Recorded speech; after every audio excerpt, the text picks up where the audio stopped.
ओम श्री शक्ति नमः। ओम श्री शक्ति नमः। ओम श्री शक्ति नमः। ओम श्री शक्ति नमः। वैशाख महात्म्य के प्रसंग में राजा मयरथ की कथा और यम ब्राह्मण सवार का उपसंहार।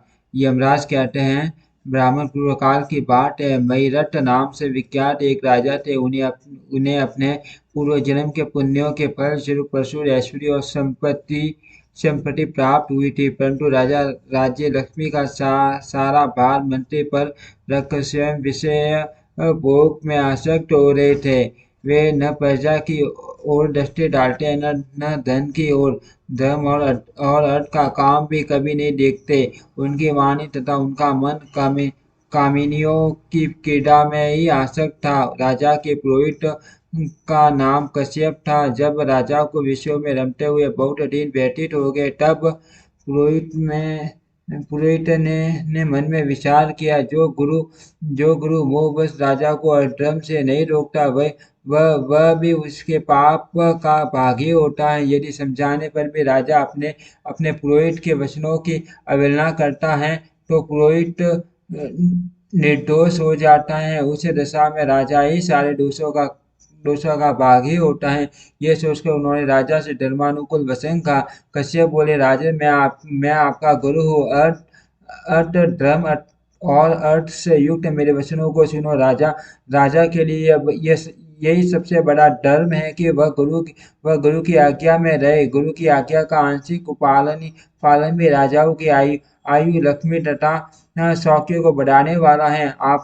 आपने डांग के द्वारा कभी ब्राह्मणों को तप नहीं किया, भगवान श्री विष्णु की आराधना नहीं की, कोई व्रत, तपस्या तथा तीर्थ भी नहीं किया। महाराज, कितने खेद की बात है कि आपने काम के अधीन होकर कभी भगवान के नाम का स्मरण नहीं किया। अबलाओं की संगीत में पढ़कर विद्वानों की संगति नहीं की। जिसका मन स्त्रियों ने हर लिया, उसे अपनी विद्या, तपस्या, त्याग, नीति तथा विवेकशील से क्या लाभ हुआ। एकमात्र धर्म ही सबसे सबसे महान और श्रेष्ठ है, जो मृत्यु के बाद भी साथ जाता है। शरीर के उपभोग में आने वाली अन्य जितनी वस्तुएं, वे सब यही नष्ट हो जाती हैं। धर्म की सहायता से ही मनुष्य दुर्गति से पार होता है। राजेंद्र, क्या आप नहीं जानते, मनुष्य के जीवन का विलास जल की उताल तरंगों के समान चंचल एवं अनित्य है, जिनके लिए भिन्न भिन्न ही पगड़ी और मुकुट है। सत्य और धर्म ही कुंडल है तथा त्याग ही कंकन है। उन्हें जड़ आभूषणों की क्या आवश्यकता है।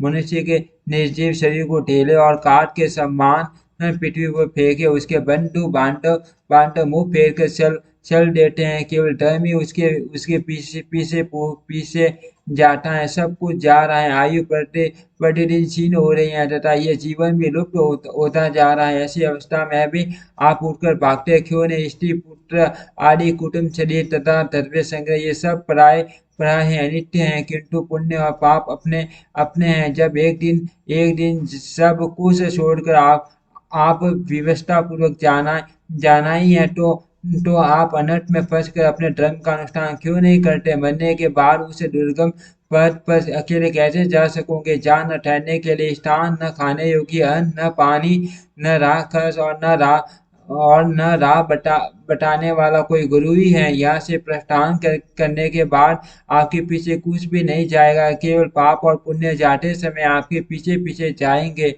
अर्थ, अब आप आलस्य छोड़कर वेदों तथा स्मृतियों में बताए हुए देश और कुल के अनुरूप हितकारक कर्म का अनुष्ठान करो। धर्म मूलक सदाचार का सेवन करो। अर्थ और काम यदि धर्म से रहित हो, तो उनका परित्याग कर देना चाहिए। दिन रात इंद्रिय विजय रूपी योग का अनुष्ठान करना चाहिए, क्योंकि जितेंद्र राजा ही प्रजा को अपने वश में रख सकता है। लक्ष्मी अत्यंत अत्यंत प्रगल्भ रमणी के कटाक्ष के समान संचल होती है। विनय रूप गुण धारण करने से ही वह राजाओं के पास दीर्घकाल तक ठहरते हैं। जो अत्यंत कामी और घमंडी है, जिनका सारा कार्य बिना विचारे ही होता है, उन मूढ़ सेठा राजाओं की संपत्ति उनकी आयु के साथ ही नष्ट हो जाती है। व्यसन और मृत्यु, इनमें व्यसन को ही कष्टदायक बताया गया है। व्यसन में पड़े हुए राजा की अटूट गति होती है। जो जो व्यसन से दूर रहता है वह स्वर्गलोक में जाता है। व्यसन और दुख विशेषकर काम से ही उत्पन्न होते हैं। अतः काम का परित्याग करो। पापों में फंस जाने पर वैभव एवं भोग स्थिर नहीं रहते, वे शीघ्र ही नष्ट हो जाते हैं। चलते रुकते जागते और छोटे समय भी जिसका शीघ्र विशाल विशाल में शर अगर नहीं रहता, वह जीते जी भी मरे हुए के ही तुल्य हैं। विद्वान पुरुष विशेष चिंता छोड़कर समतापूर्ण स्थिर एवं व्यावहारिक युक्ति से परमार्थ का साधन करते हैं। जीवन का शीत बालक की भांति सफल होता है। अतः उससे बलपूर्वक काम लेना चाहिए। राजन, धर्म के तत्वदर्शी वृद्ध पुरुषों की बुद्धि बुद्धि का सहारा ले प्राप्त बुद्धि के द्वारा अपने अपने कुपथगामी शीत को वश में करना चाहिए। लौकिक धर्म, मित्र, भाई बंधु, हाथ पैरों का चलाना, देशांतर में जाना, शरीर से क्लेश उठाना तथा तीर्थ के लिए यत्न करना आदि कोई भी परम पद की प्राप्ति में सहायता नहीं कर सकते। केवल परमात्मा में मन लगाकर उनका नाम जप करने से ही उस पद की प्राप्ति होती है। इसीलिए राजन, विद्वान पुरुष को उचित है कि वह विषयों में प्रवृत्त हुए शीत को रोकने के लिए यत्न करे। यत्न से वह अवश्य ही वश में हो जाता है। यदि मनुष्य मोह में पड़ जाए, स्वयं विचार करने में असमर्थ हो जाए, तो उसे विद्वान सूर्यों के पास जाकर प्रश्न करना चाहिए। वे पूछने पर यथोचित कर्तव्य का उपदेश देते हैं। कल्याण की इच्छा रखने वाले को हर एक उपाय से काम और क्रोध का निग्रह करना चाहिए, क्योंकि वे दोनों कल्याण का विकार करने के लिए उद्यत रहते हैं। राजन, काम बड़ा बलवान है, वह शरीर के भीतर रहने वाला महाशत्रु है। श्रेय अभिलाषा रखने वाले पुरुष को उसके अधीन नहीं होना चाहिए। अर्थ विधि पूर्वक पालन किया हुआ धर्म ही सबसे श्रेष्ठ है। इसीलिए आप धैर्य धारण करके धर्म का ही आश्रय करो। ये श्वास बड़ा संचल है, जीवन उसी के अधीन है। ऐसी स्थिति में अभी कौन मनुष्य धर्म के आश्रय में विलंब करेगा। राजन, जो बुद्धावस्था को प्राप्त हो चुका उसका शीत भी इन निषिद्ध विषयों की ओर से नहीं हटता। हाय, यह कितने शोक की बात है पृथ्वीनाथ। इस काम के मोह में पड़कर आपकी सारी उम्र व्यर्थ बीत गई। अब भी तो अपने हित साधन में लगो। राजन, आपके लिए सर्वोत्तम हित की बात कहता हूँ, क्योंकि मैं आपका पुरोहित और आपके भले बुरे बुरे कर्मों का भागी हूँ। मुनिवरों, ब्रह्म हत्या, सुरापन, सोरी, गुरु पत्नी गमन आदि महापातक बताए हैं। उनमें से मनुष्य द्वारा मन, वाणी और शरीर से भी किए हुए जो पाप है, उन्हें वैशाख मास नष्ट कर देता है। जैसे सूर्य अंधकार का नाश करता है, उसी प्रकार वैशाख मास पाप रूपी मान अंधकार को सबटा नष्ट कर डालता है। इसीलिए आप विधि पूर्वक वैशाख व्रत का पालन करो। राजन, मनुष्य वैशाख मास की विधि के अनुष्ठान द्वारा होने वाले पुण्य के प्रभाव से जन्म भर के किए हुए घोर पापों का परित्याग करके परम धाम को प्राप्त होता है। इसीलिए महाराज, आप भी इस वैशाख मास में प्राप्त स्नान करके विधि पूर्वक भगवान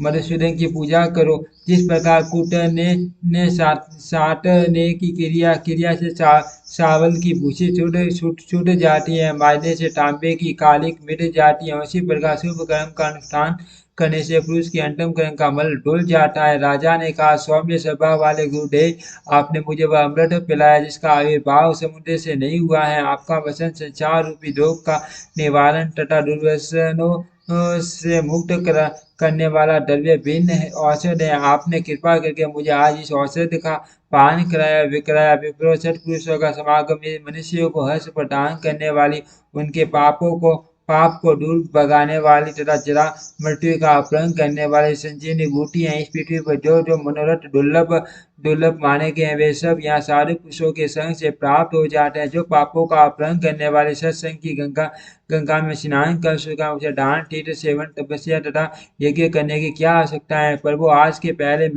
मेरे मन में जो जो भाव उठते थे, वे सब केवल काम सुख के प्रति लोभ उत्पन्न करने वाले थे, परंतु आज आपके दर्शन से तथा वचन सुनने से उनमें विपरीत भाव आ गया। मूर्ख मनुष्य एक जन्म के सुख के लिए हजारों जन्मों का सुख नष्ट करता है, और विद्वान पुरुष एक जन्म से हजारों जन्म बना लेते हैं। हाय हाय, कितने खेद की बात है कि मुझे मूर्ख ने अपने मन को सदा काम जनित रस के आस्वादन सुख में ही फंसाए रखने के कारण कभी कुछ भी आत्म कल्याण का कार्य नहीं किया।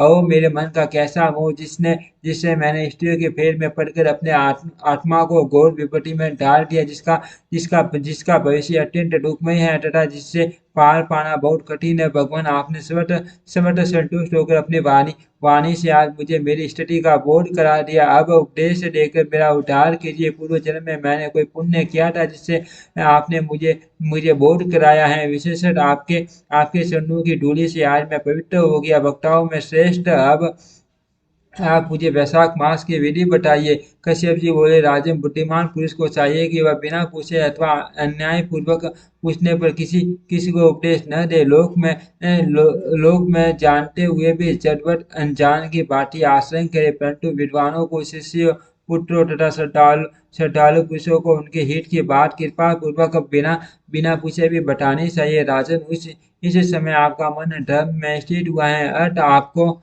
आपको वैशाख स्नान के उत्तम व्रत का पालन कराऊंगा। तदनंतर पुरोहित कश्यप ने राजा महिरथ से वैशाख मास में स्नान, दान और पूजन कराया। शास्त्रों में वैशाख स्नान की जैसी विधि उन्होंने देखी थी उसका पूरा पूरा पालन कराया। राजा महिरथ ने भी गुरु गुरु की प्रेरणा से उस समय विधि पूर्वक सब नियमों का पालन किया तथा माधव मास को जो जो विधान उन्होंने बताया वह सब आदर पूर्वक सुना। उन नरश्रेष्ठ ने प्रातः काल स्नान करके भक्ति भाव के साथ पाते और अर्घ्य आदि देकर श्री हरि का पूजन किया तथा नैवेद्य भोग लगाए। यमराज कहते हैं, ब्राह्मण तत्पश्चात राजा के ऊपर ऊपर काल की दृष्टि पड़ी। अधिक मात्रा मात्रा में रति का सेवन करने से उन्हें क्षय का रोग हो गया था, जिससे उनका शरीर अत्यंत दुर्बल हो गया।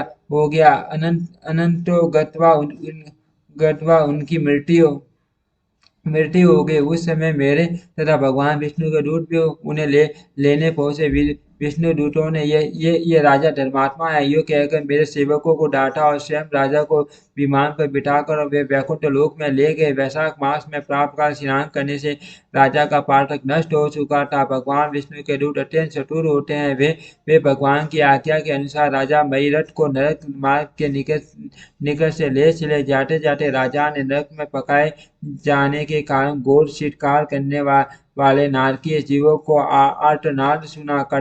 कड़ा में डालकर उठाए जाने वाले पापियों का क्रंदन बड़ा भयंकर था। सुनकर राजा को बड़ा विस्मय हुआ। वे अत्यंत दुखी होकर दूतों से बोले, जीवों जीवों के कराने की यह भयंकर आवाज क्यों सुनाई दे रही है? इसमें क्या कारण है? आप लोग सब बातें बताने की कृपा करें। विष्णुदूत बोले, जिन प्राणियों ने धर्म की मर्यादा का परित्याग किया है, जो पापाचारी एवं पुण्यहीन है, वे तामिष्ठ आदि भयंकर नरकों में डाले गए हैं। पापी मनुष्य प्राण त्याग के 50 यमलोक के मार्ग में आकर भयानक दुख भोगते हैं। यमराज के भयंकर दूत उन्हें इधर उधर घसीटते हैं और वे अंधकार में गिर पड़ते हैं। उन्हें आग में जलाया जाता है, उनके शरीर में कांटे चुभाए जाते हैं, उनको आदि से सीधा जाता है तथा वे भूख प्यास से पीड़ित रहते हैं। पीप और रक्त की दुर्गंध के कारण उन्हें बार बार गुस्सा आ जाते हैं। कहीं वे खोलते हुए तेल में उठाए जाते हैं, कहीं उन पर मुश्किलों की मार पड़ती है और कहीं तपाए हुए लोहे की शिलाओं पर डालकर उन्हें पकाया जाता है। कहीं बमन, कहीं पीप और कहीं रक्त उन्हें खाने को मिलता है। मुर्दों की दुर्गंध से भरे हुए करोड़ों नरक हैं, जहाँ सरपत्र वन है, शिलापात के स्थान है, जहाँ पापी शिलाओं पर पटके जाते हैं तथा वहाँ की समतल भूमि भी आगे से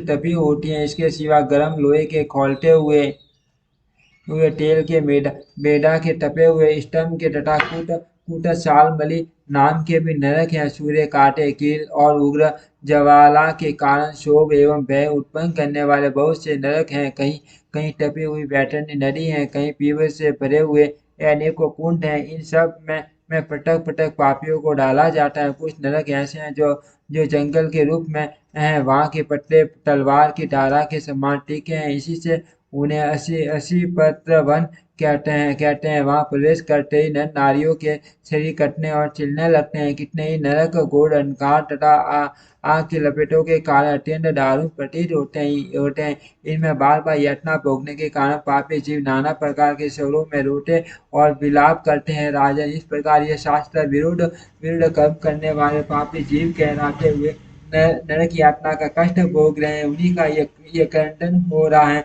सभी प्राणियों को अपने पूर्वगत कर्मों का भोगना पड़ता है। प्राय स्त्रियों का संग प्रसन्नता के लिए किया जाता है, किंतु वास्तव में वह दुख ही देने वाला होता है।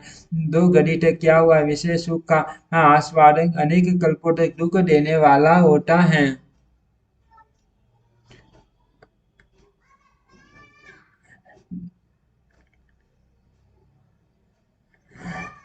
राजेंद्र, आपने वैशाख मास में प्राप्त स्नान किया है, उसकी विधि का पालन पालन किया है।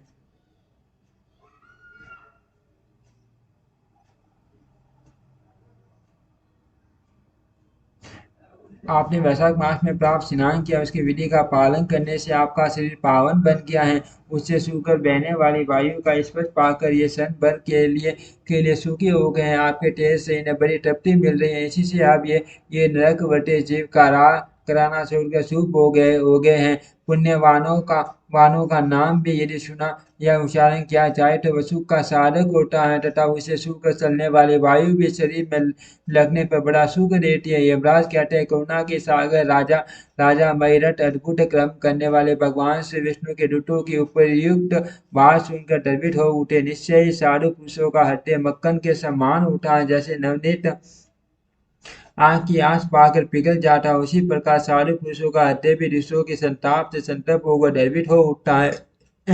उस समय राजा ने दूतों से कहा, राजा बोले, इन्हें देखकर मुझे बड़ी व्यथा हो रही है। मैं इन व्यथित प्राणियों को छोड़कर जाना नहीं चाहता। मेरी समझ में सबसे बड़ा पापी वही है जो समर्थ होते हुए भी वेदनाग्रस्त जीवों का शोक दूर न कर सके। यदि मेरे शरीर को छूकर बहने वाली वायु के स्पर्श से ये जीव सुखी हुए हैं, तो आप लोग मुझे उसी स्थान पर ले चलिए, क्योंकि जो चंदन वश की भांति दूसरों के ताप दूर करके उन्हें आरित करते हैं, तथा जो परोपकार के लिए स्वयं कष्ट उठाते हैं, वही पुण्य आत्मा है। संसार में वही संत है जो दूसरों के दुखों का नाश करते हैं, तथा पीड़ित जीवों की पीड़ा दूर करने के लिए जिन्होंने अपने प्राणों को टिंके के समान निछावर कर दिया है। जो मनुष्य सदा दूसरों की भलाई के लिए उद्यत रहते हैं, उन्होंने ही इस पृथ्वी को धारण कर रखा है। जहाँ सदा अपने मन को ही सुख मिलता है, वह स्वर्ग भी नरक के ही समान है। साधु पुरुष सदा दूसरों के सुख से ही सुखी होते हैं। यहाँ नरक में गिरना अच्छा, प्राणों से वियोग हो जाना भी अच्छा, किंतु पीड़ित जीवों की पीड़ा दूर किए बिना एक क्षण भी सुख भोगना अच्छा नहीं। दूत बोले, राजन, पापी पुरुष अपने कर्मों का ही फल भोगते हुए भयंकर नरक में पकाए जाते हैं। जिन्होंने दान, होम अथवा अथवा पुण्य तीर्थ में स्नान नहीं किया है, मनुष्यों का उपकार तथा कोई उत्तम पुण्य नहीं किया है, एक ही तपस्या और प्रसन्नता पूर्वक पूर्वक भगवान नामों का जप नहीं नहीं किया है, वही वही परलोक में आने पर घोर नरकों में पकाए जाते हैं। जिनका शील स्वभाव दूषित है, जो दुराचारी व्यवहार में निंदित, दूसरों की बुराई करने वाले एवं पापी हैं, वे नरक में पड़ते हैं। जो पापी अपने मर्म भेदी वचनों से दूसरों का हृदय विलीन कर डालते हैं, तथा जो प्राय स्त्रियों के साथ प्यार करते हैं, वे नरकों में पकाए जाते हैं। माँ बाग गोपाल, आओ हम भगवान के धाम को चले। आप पुण्यवान हो, हठ अब आपका यहाँ ठहरना उचित नहीं। राजा ने कहा, विष्णुदूत गण, यदि मैं पुण्य आत्मा हूँ तो इस महाभयंकर यातना मार्ग में कैसे लाया गया? मैंने कौन सा पाप किया है तथा किस पुण्य के प्रभाव से मैं विष्णु धाम को जाऊंगा? आप लोग मेरी संशय का निवारण करें। दूत बोले, राजन, आपका मन काम के अधीन हो रहा था, इसीलिए आपने कोई पुण्य यज्ञानुष्ठान अथवा यज्ञ वशिष्ठ अन्न का भोजन नहीं किया है। इसीलिए आपको इस मार्ग से लाया गया, किंतु लगातार 3 वर्षों तक आपने अपने गुरु की प्रेरणा से वैशाख मास में विधि पूर्वक प्रातः स्नान किया, तथा महापापों और अति पापों की राशि का विनाश करने वाले भक्त वत्सल विश्वेश्वर भगवान मधुसूदन की भक्ति पूर्वक पूजा की है। ये सब पुण्यों का सार है। केवल इस एक ही पुण्य से आप देवताओं द्वारा पूजित होकर श्री विष्णु धाम को ले जाए जा रहे हो। जैसे एक ही चिंगारी पर जाने से तिनकों की राशि भस्म हो जाती है, उसी प्रकार वैशाख में प्राप्त स्नान करने से पाप राशि का विनाश हो जाता है। जो वैशाख में शास्त्रोक्त नियमों से युक्त होकर स्नान करता है, वह हरिभक्त पुरुष आपत्तियों के समूह समूह से छुटकारा पाकर विष्णुपद को प्राप्त उठा। यमराज जी कहते हैं ब्राह्मण तब दया सागर राजा ने उन जीवों के शोक से पीड़ित हो भगवान श्री विष्णु के दूतों दूतों से विनय पूर्वक कहा, साधु पुरुष आप प्राप्त हुए ऐश्वर्य का, गुणों का तथा पुण्य का यही फल मानते हैं कि इनके द्वारा कष्ट में पड़े हुए जीवों की रक्षा की जाए। यदि मेरा कुछ पुण्य है तो उसी के प्रभाव से ये नरक नरक में पड़े हुए जीव निष्पाप होकर स्वर्ग को चले जाए और मैं इनकी जगह नरक में निवास करूंगा। राजा के ऐसे वचन सुनकर श्री विष्णु विष्णु के मनोदूत उनके सत्य सत्य और उदारता पर विचार करते हुए इस प्रकार बोले, राजन, इस दयारूप धर्म के अनुष्ठान से आपके संचित धर्म की विशेष वृद्धि हुई है। आपने वैशाख मास में जो स्नान दान जप होम तप तथा देव पूजन आदि कर्म किए हैं वे अक्षय फल देने वाले हो गए हैं। जो वैशाख मास में स्नान दान करके भगवान का पूजन करता है वह सब कामनाओं को प्राप्त होकर श्री विष्णु धाम को जाता है। एक और तप दान और यज्ञ आदि की शुभ क्रियाएं और एक और विधि पूर्वक शासन आश्रम में लाया हुआ वैशाख मास का व्रत हो तो ये वैशाख मास ही महान है। राजन, वैशाख मास के एक दिन का भी जो पुण्य है वह आपके लिए सब दानों से बढ़कर है। दया के समान धर्म, दया के समान तप, दया के समान दान और दया के समान कोई मित्र नहीं। पुण्य का दान करने वाला मनुष्य सदा लाख गुना पुण्य प्राप्त करता है। विशेषण आपकी दया के कारण धन की अधिक वृद्धि हुई है। जो मनुष्य दुखित प्राणियों का दुख से उद्धार करता है वही संसार में पुण्यात्मा है। उसे भगवान भगवान नारायण के अंश से उत्पन्न उत्पन्न समझना चाहिए। वीर वैशाख मास की पूर्णिमा को तीर्थ में जाकर जाकर जो आपने सब पापों का नाश करने वाला स्नान दान आदि पुण्य किया उसे विधिवत भगवान से हरि को साक्षी बनाकर 3 बार प्रतिज्ञा करके इन पापियों के लिए दान कर दो जिससे ये नरक से निकल कर स्वर्ग को चले जाए। हमारा तो ऐसा विश्वास है कि पीड़ित जंतुओं को शांति प्रदान करने से जो आनंद मिलता है उसे मनुष्य स्वर्ग और मोक्ष में भी नहीं पा सकता। स्वामी आपकी बूढ़े दया एवं दान में ढूंढते हैं। इसे देखकर हम लोगों को भी उत्साह होता है। राजा, यदि आपको अच्छा जान पड़े तो हब बिना विलंब किए इन्हें वह पुण्य प्रदान करो जो नरक यातना के दुख को दग्ध करने वाला है। विष्णु दूतों के यूं कहने पर दयालु राजा मई रथ ने भगवान गदाधर को साक्षी बनाकर 3 बार प्रतिज्ञा पूर्वक संकल्प करके उन्हें पापियों के लिए अपना पुण्य अर्पण किया। वैशाख मास के एक दिन के पुण्य का दान करने पर वे सभी जीव यम यातना के दुख से मुक्त हो गए। फिर अत्यंत हर्ष में भरकर वे श्रेष्ठ विमान पर आरूढ़ हुए और राजा की प्रशंसा करते हुए उन्हें प्रणाम करके स्वर्ग को चले गए। इस दान से राजा को विशेष पुण्य की प्राप्ति हुई। मुनियों और देवताओं का समुदाय उनकी स्तुति करने लगा तथा वे जगदीश्वर श्री विष्णु के पार्षदों द्वारा अभिवंदित होकर उस परम पद को प्राप्त हुए जो बड़े बड़े योगियों के लिए भी दुर्लभ है। निर्विशेष यह वैशाख मास और पूर्णिमा का कुछ महात्म्य यहाँ थोड़े में बतलाया गया है। यह धन, यश, आयु तथा परम कल्याण प्रदान करने वाला है। इतना ही नहीं, इससे स्वर्ग तथा लक्ष्मी की भी प्राप्ति होती है। यह